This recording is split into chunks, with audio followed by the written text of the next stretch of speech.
जय हिंद दोस्तों, स्वागत है आप सभी का आपके अपने YouTube चैनल ट्यूशन घर ऑफिशियल में। इससे पहले की क्लासेस में हम लोगों ने देखा कि नरेशन का पूरा हिस्सा आपको कवर करा दिया गया और उससे रिलेटेड आपको प्रैक्टिस क्वेश्चन भी दे दिए गए हैं।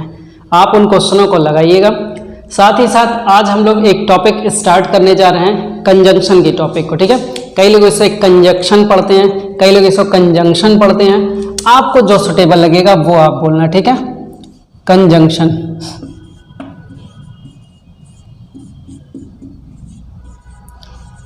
कंजंक्शंस की टॉपिक आज स्टार्ट हो रही है, जिसे हम कंजक्शन बोल सकते हैं, कंजंक्शन बोल सकते हैं, कुछ भी बोलते रहना। ठीक है, अब देखो कंजंक्शन का काम क्या है, कितना कुछ पढ़ना है, उन सारी चीज़ों का डिटेल एनालिसिस करने वाले हैं इस क्लास में।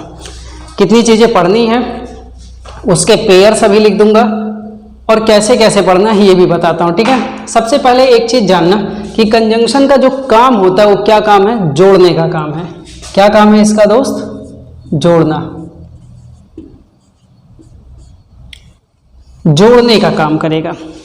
दो शब्दों को जोड़ सकता है, क्लॉजेज को जोड़ सकता है, फ्रेजेस को जोड़ सकता है, बहुत सारी बातें आप बोल सकते हैं। बस आप एक सिंपल सा लैंग्वेज में जानना कि जोड़ना है। देखो, अगर मेरे नोट्स आप पढ़ रहे होगे तो आपको एक बात क्लियर हो गया होगा, बहुत ही लिमिटेड नोट्स है, बहुत ज़्यादा, मतलब कि कह सकते हैं इतने पतले पतले नोट्स में कवर कर दिया जा रहा है। आपके स्टेनो के लिए उतना ही ज़रूरी भी है। एक्चुअल में आप किसी और भी एग्जाम में अप्लाई करेंगे ना, तब भी ये काम आ जाएगा। ओके, अब बात करते हैं कि कंजंक्शन के कितने पेयर पढ़ने हैं। मुझे जहाँ तक अनुमानतः ये लग रहा है, आई थिंक लगभग आपको 25 से 30 के बीच का, ठीक है, 25 से 30 के बीच का पेयर जोड़ा कंजंक्शन पढ़ना रहता है। आओ देखते हैं क्या इतना एग्जैक्ट में है या कुछ अलग भी है। देखो, और एक बात का और ध्यान रखना है, यहाँ जो मैं लिखूंगा उसको सिस्टमैटिक ना मान लेना कि हाँ ऐसे ऐसे पढ़ाया जाएगा, पहले ये पढ़ाया जाएगा फिर ये नहीं, लिखूंगा इसमें सब, पढ़ाऊंगा भी जैसा जैसा उसमें बनता रहेगा। ठीक है, स्टार्ट करते हैं। पहला देखो, पहला जो पेयर है एज का, दूसरा आप पेयर पढ़ोगे इसी में सो एज का, यहाँ से दिख रहा है ना, जहाँ से लिखना शुरू किया हूँ जी, सो एज का जोड़ा पाओगे। थर्ड में आप पाओगे एज सो। फोर्थ नंबर में लेस्ट के साथ शुड का यूज। कब, क्यों, कैसे, कंडीशन सब कुछ बताया जाएगा। अभी केवल अपनी कॉपी में ऐसे एक पेयर्स लिख लो, पूरा जोड़ा लिख लो। ठीक है, फिफ्थ नंबर में बोथ के साथ एंड का यूज। सिक्स नंबर, फिर आप कह सकते हैं यहाँ पे लेट के साथ एंड का यूज। 7 नंबर में देखोगे बिटवीन के साथ एंड का यूज। 8 नंबर में देखो फ्रॉम के साथ टू का यूज।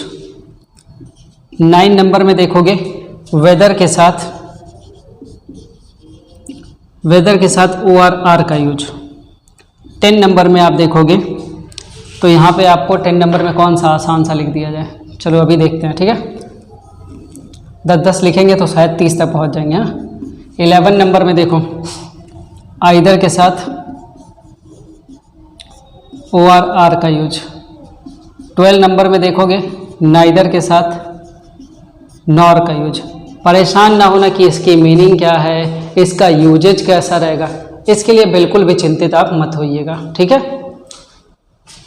थर्ड देखो, अरे थर्ड कह रहा हूँ, 13 नंबर पे देखना। ठीक है, नॉट ओनली के साथ बट आल्सो। ठीक है,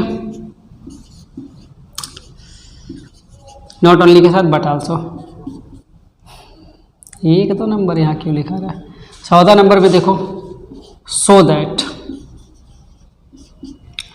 15 नंबर में देखोगे टू का जोड़ा। 16 नंबर में देखो सच दैट। सबका अंतर बताऊंगा, एकदम परेशान मत होना। ठीक है, 17 नंबर में देखो सच एज। इतना हो गया, यहाँ लिख देता हूँ एंड का रूल। 18 नंबर में लिखो बट का रूल। ठीक है। 19 नंबर में हाँ, दो और आल्दो का यूज, दो और आल्दो का यूज, इनके साथ याद रखना या तो कॉमा लग जाएगा या तो यट का यूज हो जाएगा, दोनों ही सही हैं। 20 नंबर यहाँ देखना है, फिर इधर देखना है, ठीक है। समझ में आ रहा है? अभी 20 नंबर भी लिख देता हूँ, ठीक है। इसमें देखो यहाँ एक लिख लो, नथिंग एल्स के साथ बट का प्रयोग, ठीक है। नथिंग एल्स के साथ बट का प्रयोग। 20 हो गया ना। 21 नंबर में देखो, हार्डली या फिर स्कैर्सली। हार्डली स्कैर्सली में से दोनों में से कुछ भी लिखा हो, ठीक है। हार्डली स्कैर्सली दोनों में से कुछ भी लिखा हो, इसके साथ ध्यान रखना व्हेन या बिफोर लगेगा, ठीक है। व्हेन या बिफोर, दोनों के साथ दोनों लगेंगे, ठीक है। ऐसा नहीं कि हार्डली के साथ बिफोर लगेगा या स्कैर्सली के साथ व्हेन लगेगा, दोनों के लिए दोनों में से कुछ भी लग जाएगा। 22 नंबर में देखो, नो सूनर के साथ, नो सूनर के साथ आप देन का प्रयोग करोगे। इन सब का रूल्स पढ़ाऊंगा, फिर कहूँगा सारे रूल पढ़ाऊंगा, ये एकदम परेशान मत होइएगा, ठीक है। 23 नंबर क्वेश्चन में सेल्डम का यूज पढ़ेंगे आप, सेल्डम, जिसमें आपको पता चलेगा कि नो कंजंक्शन, ठीक है। उसके बाद आप पढ़ेंगे 24 नंबर में the reason why, the reason के साथ द रीज़न वाई बोल दीजिए या फिर इसी को बोल सकते हैं द रीज़न। इसके साथ ध्यान रखिएगा दैट का यूज नहीं होगा, सॉरी बिकॉज का यूज नहीं होगा, ठीक है। यहाँ मैं बिकॉज लिख दे रहा हूँ, क्रॉस कर लीजिए, बिकॉज का यूज नहीं होगा। फिर देखो 25 नंबर पे, सिंस के साथ कोई पेयर नहीं। 26 का, सेंटेंस में एज की शुरुआत हो, कोई पेयर नहीं। मीनिंग के साथ सब कुछ बताऊंगा, परेशान नहीं होंगे, ठीक है। 27 नंबर में देखिए, बिकॉज का यूज होगा, बिकॉज का यूज होगा, कोई पेयर नहीं बनेगा, ठीक है। 28 नंबर में आप पढ़ोगे डाउट और डाउटफुल, इन दोनों के साथ दो अलग अलग कंडीशन। कंडीशन क्या है? दोनों के अलग अलग कंडीशन है, दोनों के अलग अलग कंडीशन में अलग अलग कंजंक्शन लगेंगे। एक में देखो इफ़ या वेदर का रोल मिलेगा और एक में दैट का रोल मिलेगा। तो सबसे पहले कौन सा लिखोगे? अगर अफर्मेटिव रहेगा तो इफ़ या वेदर, ठीक है। यहाँ मैं ए लिख के इफ़ या वेदर लिख देता हूँ, ठीक है। और अगर सेंटेंस नेगेटिव या इंट्रोगेटिव रहेगा, ठीक है, तब आप केवल और केवल कंजंक्शन दैट लगाओगे। क्लियर रहेगा? इतनी बातें आपको क्लियर? और कुछ छूटा उटा है? क्यों? और कुछ छूटा हो तो बताइए, बताएं। और कुछ छूटा हो? मेरे अकॉर्डिंग तो ठीक लग रहा है सब कुछ। एज सुन एज लिख लीजिए, कोई पेयर नहीं बनेगा। एज सुन एज के साथ कोई पेयर नहीं, नो कंजंक्शन। 30 नंबर में क्या लिख सकते हो? और सब लिख दिया हूँ, सब लिख दिया हूँ, अब कुछ बचा बचा नहीं है। बचा हुआ है, क्या बचा हुआ है? द सेम के साथ एज, द सेम के साथ दैट, ठीक है। दिख रहा है ना जहाँ मैं नीचे लिख रहा हूँ? बताना, जहाँ मैं लिख रहा हूँ वहाँ दिख रहा है? बिल्कुल लिख रहा है, दिख रहा है। द सेम के साथ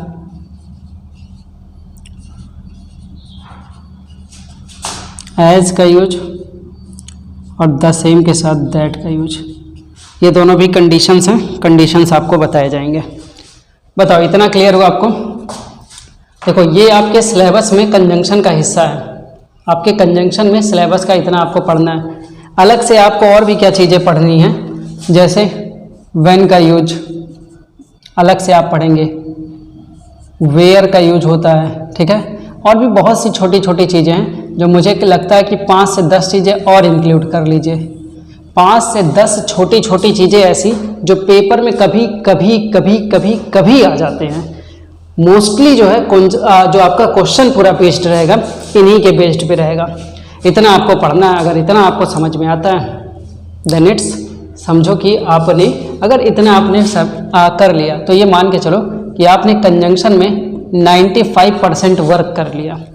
और करना कुछ नहीं है, आधा क्वेश्चन तो आपका पेयर देख के ही सही हो जाता है कि हाँ भाई देखो इसका पेयर आ गया, क्वेश्चन में हमको समझना था कि इसके साथ ये पेयर चलेगा इसलिए ये सही रहेगा। कई बार ये वाला क्वेश्चन पूछा है खाली पेयर में, और एक ही नहीं कई सारे इसमें क्वेश्चन पूछे जा चुके हैं। ठीक है, तो इसका आपको क्लियर रहेगा। एक बार क्या कर लीजिए, इतनी चीज़ों को आप लिख लीजिए। उसके बाद अब मैं बेसिक से शुरू करता हूँ आपके कंजंक्शन की टॉपिक। याद रहे ऐसे ही पढ़ना है, इतना ही पढ़ना है, इसके अलावा कुछ नहीं पढ़ना है। ठीक है, दूसरी बात ये भी ध्यान रखिएगा कि ऐसे सिस्टमैटिक आपको नहीं पढ़ाया जाएगा कि एज एज पढ़ा दिया, ये तो तीनों सिस्टमैटिक आ गया, क्या उसके बाद लेस्ट पढ़ाऊंगा? नहीं। हो सकता मैं सो दैट सच दैट पे चलाऊं? नहीं। हो सकता मैं इस पे चलाऊं? ये जो पूरा रूल है, ये 3 रूल है, इन्वर्जन का रूल है। ठीक है, हो सकता है मैं ये पढ़ाना शुरू कर दूं, तो आप एकदम निश्चिंत रहिए, बस इतना जानिए पढ़ाओ चाहे ये चाहे ये चाहे ये, पढ़ाएगा पूरा। ठीक है, पढ़ाया आपको पूरा जाएगा। इसको पहले लिख लीजिए फिर इसको मिटाते हैं।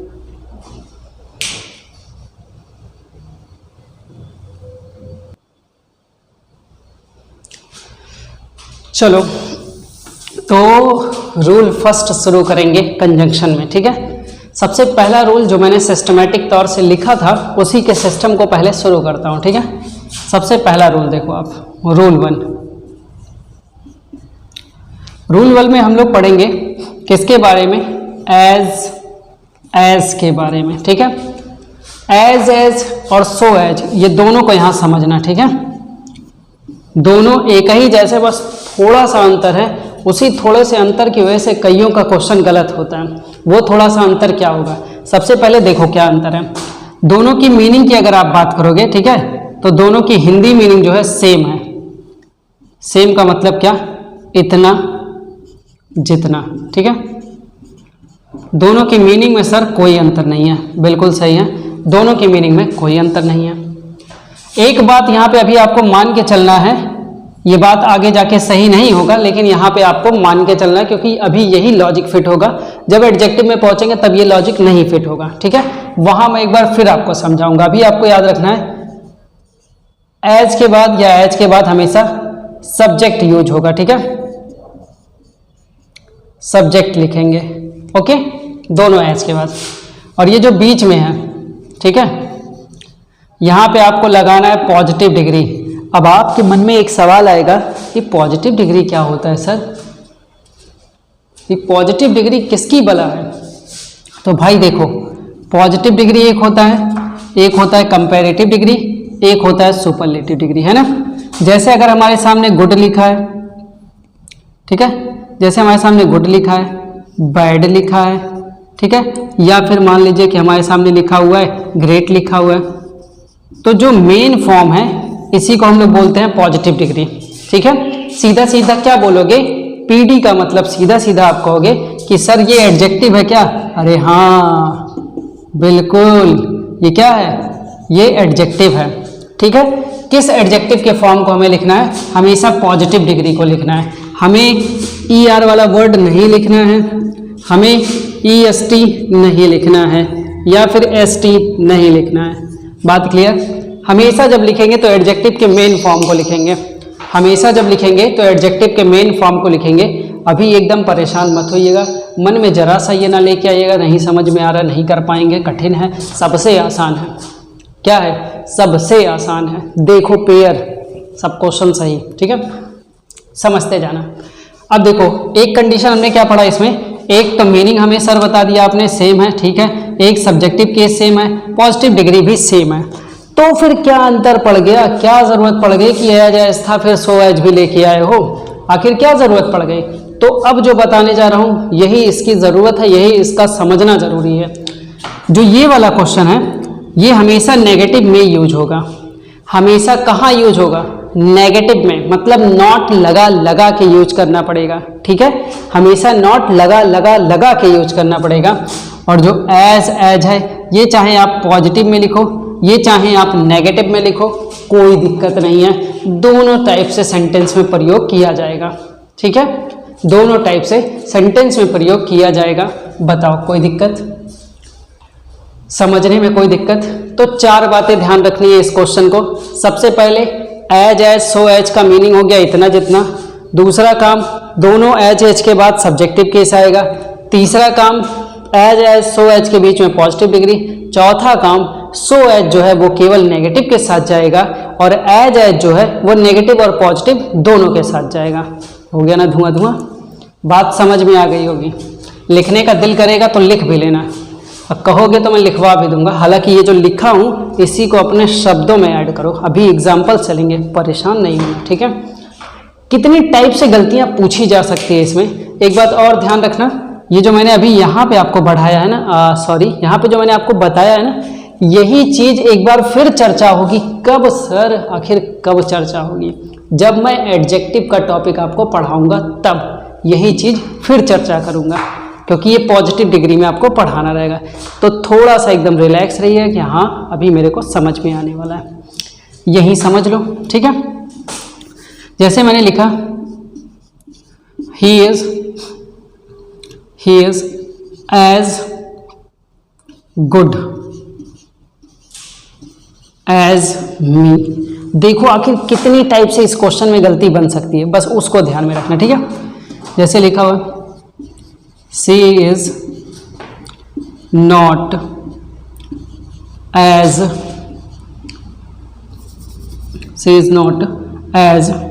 greater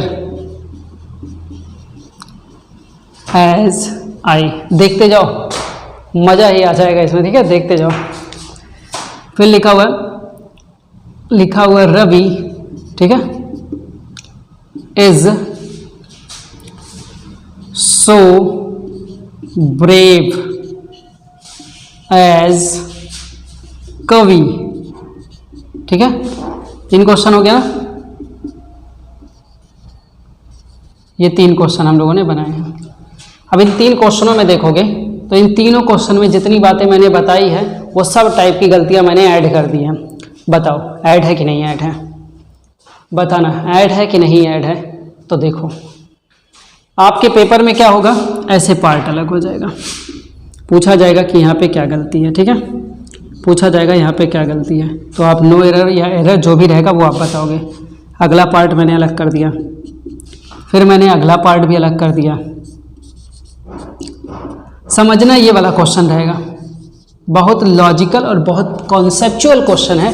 पेपर में ये क्वेश्चन पूछा जा चुका है और अच्छे खासे लोगों ने उसको गलत किया होगा। आइए पहले क्वेश्चन में गलती फाइंड आउट करते हैं। लिखा he is as good as me, तो आप कहेंगे सर ये जो एज है इनका प्रयोग चाहे आप पॉजिटिव करिए चाहे आप नेगेटिव करिए, दोनों बातें सही हैं। दोनों बातें सही हैं, है ना? दोनों बातें क्या हैं? दोनों बातें सही हैं, बिल्कुल बात सही है। लेकिन तो फिर क्या गलती है इसमें? अगर दोनों बातें सही हैं तो फिर क्या गलती है?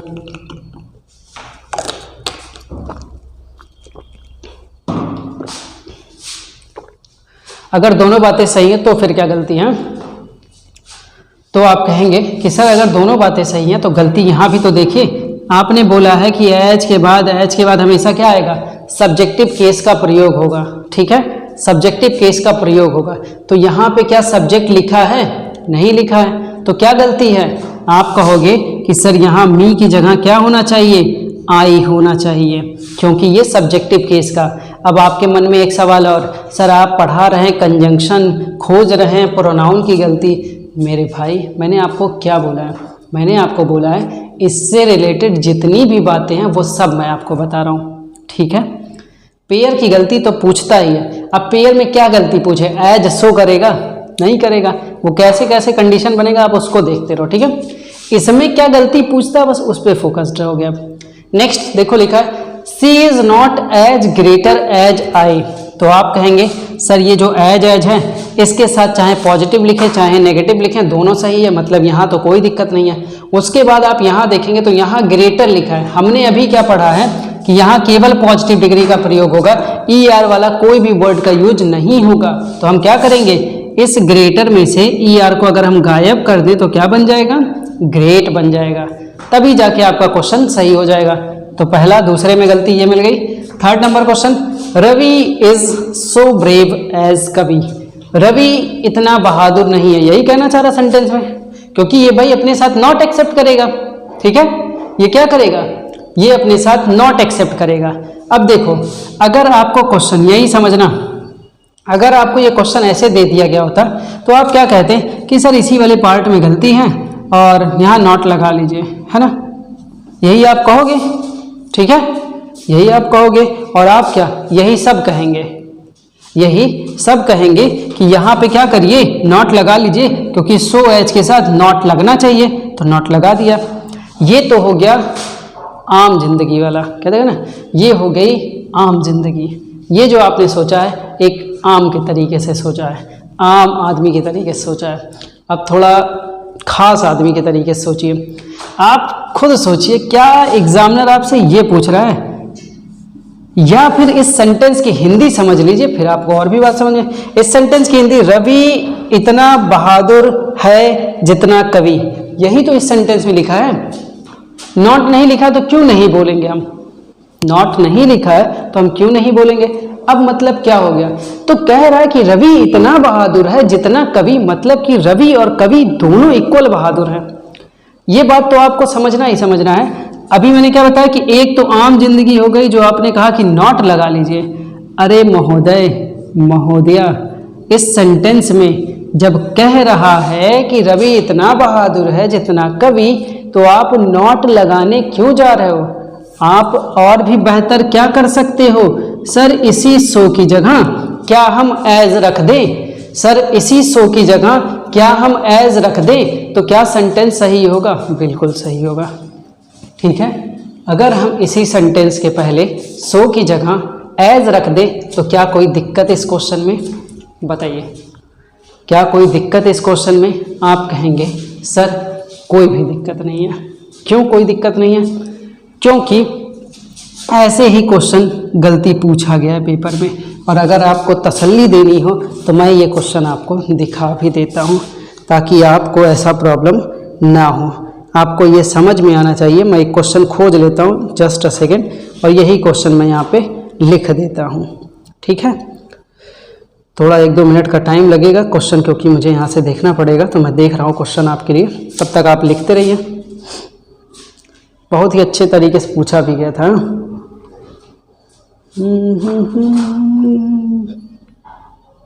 देखो भाई, यहाँ पे मैं क्वेश्चन लिखने जा रहा हूँ। ठीक है, क्वेश्चन नंबर जो भी है यहाँ पे आपको देखना है कि जो मैं कह रहा हूँ वो सही है या नहीं। ठीक है, मैंने यहाँ पे लिखा many of the freedom fighters, यही लिख रहा हूँ और इसी लॉजिक पे सही करूँगा। ठीक है, देखो मैनी ऑफ द, और ये मेरा क्वेश्चन नहीं है, ये प्रीवियस ईयर के पेपर में तो है ही, एसएससी ने खुद भी ये क्वेश्चन पूछ रखा है। तो many of the freedom fighters, okay, freedom fighters, part अलग करेंगे। आगे लिखा है are so respectful, are so respectful, okay, so respectful as Gandhi ji, as Gandhi ji. आगे लिखा है इफ नॉट मोर, ठीक है, इफ नॉट मोर, पार्ट अलग कर दिया, गलती पूछा। अब सोचो इस क्वेश्चन में क्या गलती होगी। क्या मैंने जो अभी बोला है वो बात यहाँ नहीं अप्लाई हो रहा है, क्या अभी अभी जो मैंने बोला है क्या इस क्वेश्चन में भी वो बात अप्लाई नहीं हो रही है, बताइए। क्या अभी अभी जो मैंने बोला है क्या इस क्वेश्चन पे वो बात अप्लाई नहीं हो रही है। आप कहोगे बिल्कुल अप्लाई हो रही है सर। क्यों अप्लाई हो रही है, क्योंकि इस क्वेश्चन में आपके सामने क्या लिखा गया है, लिखा गया है सो रेस्पेक्टफुल एज। तो आप क्या करते हैं, एक होता आम जिंदगी कि लाओ आर की जगह नॉट लगा लो, क्यों इतना सोचना, है ना, क्यों इतना सोचना, आर की जगह नॉट लगा लेते हैं। फिर आपको याद आएगा नहीं मिंटॉस जिंदगी भी जीना है, ये तो हो गई थी आम जिंदगी ना। तो मिंटॉस जिंदगी क्या कहती है, कहती है नॉट नहीं लगाओ मेरे दोस्त, इसी सो को क्या कर दो, एज में चेंज कर दो। और हिंदी भी बन गई, many of the freedom fighters are as respectful as Gandhi ji. बहुत से स्वतंत्रता सेनानी उतने ही सम्माननीय हैं, उतने ही सम्मानजनक स्थिति में हैं जितना कि गांधी जी, ठीक है, जितना कि गांधी जी। और अगर हम ये कह दें कि many of the freedom fighters are not so respectful, गलत नहीं हो जाएगा, बताओ, मीनिंग गलत नहीं कर दोगे, गलत कर दोगे। अब मुझे लगता है आपको समझ में आ गया होगा कि अगर नॉट लिख के दिया तब तो कोई दिक्कत नहीं है, नॉट लिख के दिया तब तो कोई दिक्कत नहीं है, लेकिन अगर आपको लगाना पड़ा तो आप नॉट ना लगा के क्या करोगे, सो को ही रिप्लेस कर दो। जैसे अगर ये क्वेश्चन लिखा होता he is not so cute, cute को सी कर लो, ठीक है, खूबसूरत और खूबसूरती। आगे देखो एज, एज क्या करते हैं, एज किसी का नाम लिखो यहाँ सबसे बढ़िया, ठीक है, यहाँ मैंने लिख दिया सीमा, ठीक है, आगे लिख दिया मैंने मधु, ठीक है। अब बताओ, आप कहोगे ये सही है, यस सर, इसमें कोई दिक्कत नहीं है। बताओ मेरे दोस्त, आप लोगों को ये सब समझ में आया? टाइम टेक कर लिया ना इस क्वेश्चन में, टाइम टेक करना पड़ेगा क्योंकि आपको बात समझ में आनी चाहिए। उम्मीद करता हूं कि अब इससे जो क्वेश्चन पढ़िएगा आपको प्रॉब्लम नहीं होगा। याद रखिएगा जब आप एडजेक्टिव में पहुंचेंगे, ठीक है, तो इससे एक स्टेप और बढ़ना रहेगा, तो वहीं बढ़ाऊंगा, अभी ज़रूरत नहीं है। ये हो गया, ओके, इसको लिखिए, मिटा दूं, क्वेश्चन नोट कर लीजिएगा। अब एक बचा क्या, एज सो, एज सो का यूज प्रोवर्ब के लिए होता है, लिख देता हूं, इसको लिख लो, फिर उसी में लिख देता हूं, ठीक है, इधर मिटा दूं।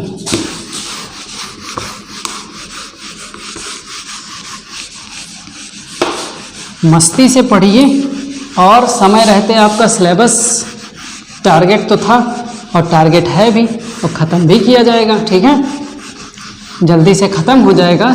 तो एक सूत्री कार्यक्रम इंग्लिश में 90+ स्कोर लाने के, इतनी प्रैक्टिस, सुबह शाम की प्रैक्टिस, ठीक है, मज़ा ही आ जाएगा आप लोगों को। अब देखो एज सो का इसी में, ठीक है,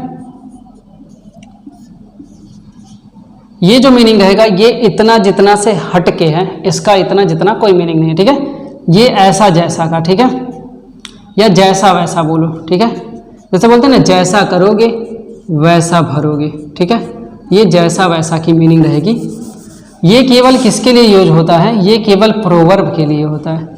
आपने एक लाइन सुनी होगी, एज यू बो, ठीक है, कहते हैं जैसा बो, सॉरी, जैसा बोगे, एज यू बो सो यू रीप, जैसा करोगे वैसा मिलेगा, as you do so you get, इसी टाइप से बोलते हैं ना, कहावतें रहती हैं ऐसे ही। ओके, तो लिख देते हैं, as you do so you get, जैसा करोगे वैसा पाओगे, जैसा पढ़ोगे वैसा रिजल्ट आएगा, बोलते ना, जाने दो, ठीक है, कहते हैं जो बोएगा वही काटेगा, एज यू बो सो यू रीप, जैसा बोओगे वैसा काटोगे। समझ में आया? बताओ, ये 3 पोर्शन, 3 रूल आपने पढ़ा है, तीनों आपको समझ में आए अच्छे से, ठीक है, तीनों आपको अच्छे से समझ में आया होगा, वेरी गुड। इसको मिटा देना, एक जगह पे इसे लिख देना, प्रोवर्ब के लिए यूज होता है, ठीक है, इसको लिख लीजिए। अगले क्वेश्चन की तरफ चलते हैं, अगला रूल पढ़ेंगे, ठीक है। भले देखो टाइम टेक किया जाए लेकिन आपको अच्छे से समझ में आए, क्योंकि दोबारा रिवीजन का मौका खाली क्वेश्चन से मिलेगा, है ना। दोबारा जो हम रिवीजन करेंगे हम लोग एक दूसरे से, वो केवल क्वेश्चन लगवा के किया जाएगा। तो उससे बेहतर क्या है, उससे बेहतर है ढंग से पढ़ो जितना पढ़ो, ठीक है। इसको मिटाता हूँ। अब आ जाते हैं तीसरे रूल पे। तीसरा क्या है? चौथा बोलिए।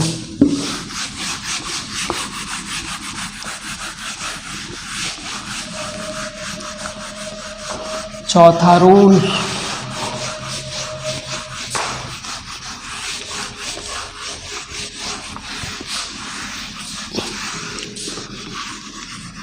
चौथे रूल में देखो, एक वर्ड मैंने आपको बताया था, रूल 4 लिख लो, ठीक है। लेस्ट के साथ शुड का प्रयोग, है ना। लेस्ट की मीनिंग याद रखना, कहीं ऐसा न हो कि,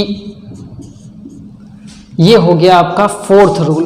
फोर्थ रूल में क्या मीनिंग मिल रहा है? लेस्ट के साथ किसका प्रयोग करवा रहा हूं? लेस्ट के साथ आपको करा रहा हूं शुड का प्रयोग, ठीक है। लेस्ट के साथ आपको प्रयोग कराया जा रहा है शुड का। क्लियर है? लेस्ट के साथ शुड का। चलो, मैंने आपको क्या बताया? लेस्ट के साथ शुड का प्रयोग आपको बताया, ठीक है। अब इसमें कितनी बातों का ध्यान आपको रखना है, कितनी बातें ध्यान रखते हुए इस क्वेश्चन की गलती को हम सही से पकड़ पाएंगे। सबसे पहली चीज आपको ध्यान रखनी है कि शुड का ही यूज होगा, इसके अलावा और कुछ नहीं लगेगा। और ये लोग क्या करते हैं, एग्जामिनर आपके सामने यहाँ मे लिख देगा, विल लिख देगा, और भी ना जाने क्या क्या लिखते। आपको ध्यान रहे कि ये सब नहीं लगेगा, केवल क्या लगेगा? केवल शुड का प्रयोग होगा। इस बात का ध्यान रखते हुए आपको ये भी ध्यान रखना है कि इसमें नॉट का नहीं यूज किया जाएगा, ठीक है। नॉट का यूज नहीं होगा। क्यों नहीं होगा? क्योंकि जब लेस्ट का मतलब ही है कहीं ऐसा ना हो कि, तो ये बताओ कि कौन ऐसा पहलवान होगा 2-2 बार ना ना ना ना बोलेगा? कोई सीरियल नहीं चल रहा है ना, कोई सीरियल तो ये चल नहीं रहा है कि ना ना 3 बार 4 बार मिले। रिफ्लेक्ट हो रहा है उधर ज़्यादा ना, यहाँ पे कोई सीरियल तो चल नहीं रहा कि 2-2 बार ना ना ना ना बोला जाए। करो इसको, लिखो, रिफ्लेक्शन ज़्यादा हो रहा है।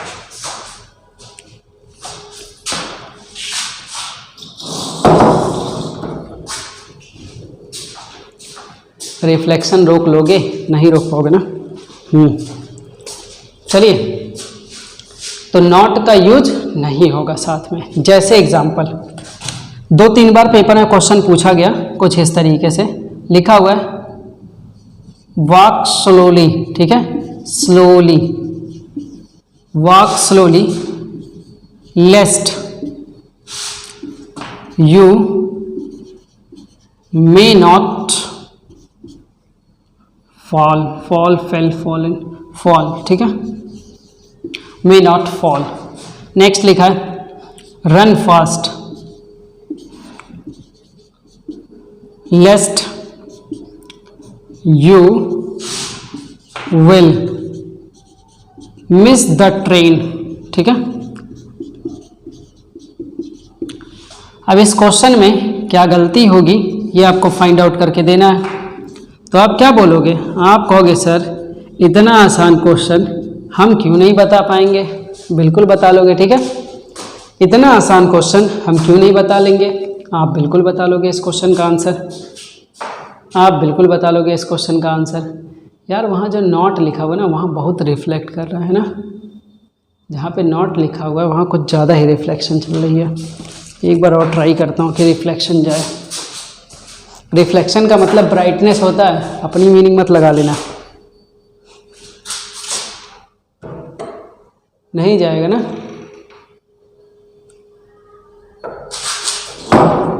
वो नहीं जाएगा दोस्त। अगली बार वहाँ मत लिखना, और क्या, यहाँ किसी को खड़ा कर दिया जाए। चलो चलें, शुरू करें। देखो इस क्वेश्चन में क्या गलती है? आप कहेंगे सर यहाँ पे लिखा है लेस्ट, और लेस्ट के साथ ना तो नॉट लगता है ना ही मे लगता है। यहाँ क्या लगेगा? शुड का यूज होगा, ठीक है। यहाँ क्या लगेगा? शुड का प्रयोग करेंगे। अगले क्वेश्चन में लिखा रन फास्ट, तेज दौड़ो, सॉरी तेज दौड़ो, या हाँ तेज दौड़ो लेस्ट you will miss the train, कहीं ऐसा ना हो कि तुम ट्रेन मिस कर दो, ठीक है। तो क्या करोगे? विल की जगह आप शुड का यूज करेंगे। बताओ क्लियर? ये भी क्लियर रहेगा? बिल्कुल क्लियर रहेगा, ठीक है। होल्ड करते हैं अब यहीं पे, ठीक है। आज की क्लास को यहीं पे होल्ड करेंगे। होल्ड इसलिए अब हो रहा है, आप सबसे पहले क्या करिएगा, अपना नोट्स बनाइएगा कंजंक्शन का, पूरे पेयर्स को एक साथ लिखिएगा। आपके पास टाइम रहेगा उनको एक बार देख लीजिएगा कि क्या क्या पेयर की बात हुई है, ठीक है। और जो ये 4 रूल आपको बताए गए इनको पढ़िएगा। इसके बाद हम लोग कल रूल्स पढ़ेंगे। मेरा बहुत ज़्यादा टारगेट है, ज़्यादा मतलब बहुत जल्दी टारगेट है कि आपके इस मंथ में, ठीक है, इस पर्टिकुलर मंथ में आपका कंजंक्शन का टॉपिक ख़त्म हो जाए, वॉइस की टॉपिक ख़त्म हो जाए, उसके बाद इसी में एडजेक्टिव की टॉपिक ख़त्म हो जाए और एडवर्ब ख़त्म हो जाए। बहुत ज़्यादा टारगेट है कि ये टॉपिक आपका इस मंथ में ख़त्म होना चाहिए। ख़त्म हो जाएगा तो बहुत अच्छा रहेगा, क्योंकि काफ़ी हद तक चीज़ें अचीव हो रहेंगी और बड़ा मज़ा आएगा। फिर ज़्यादा कुछ बचेगा नहीं। कल मैं देख रहा था कितने टॉपिक्स बचे हैं टोटल, अगर ये ख़त्म हो जाएंगे तो बहुत कम टॉपिक्स बचे रहेंगे। और जो हम लोगों ने टारगेट कर रखा कि जून मंथ में ख़त्म करना है, तो अप्रैल मई जून ख़त्म हो जाएगा तब। तो पहले इस कंजंक्शन को ख़त्म करवा लीजिए जल्दी जल्दी, ठीक है। उसके बाद वॉइस की टॉपिक शुरू कर दें। वॉइस जब कंप्लीट हो जाए तो जैसे सैटरडे के दिन नरेशन के क्वेश्चन 10 ऐड होते हैं, उसी तरीके से ऑनलाइन टेस्ट में एक्टिव पैसिव भी मैं 10 क्वेश्चन का ऐड करने लगूँ, तो एक अच्छा खासा वेटेज मिल जाएगा पेपर का और मज़ा भी आएगा आपको लगाने में, ठीक है।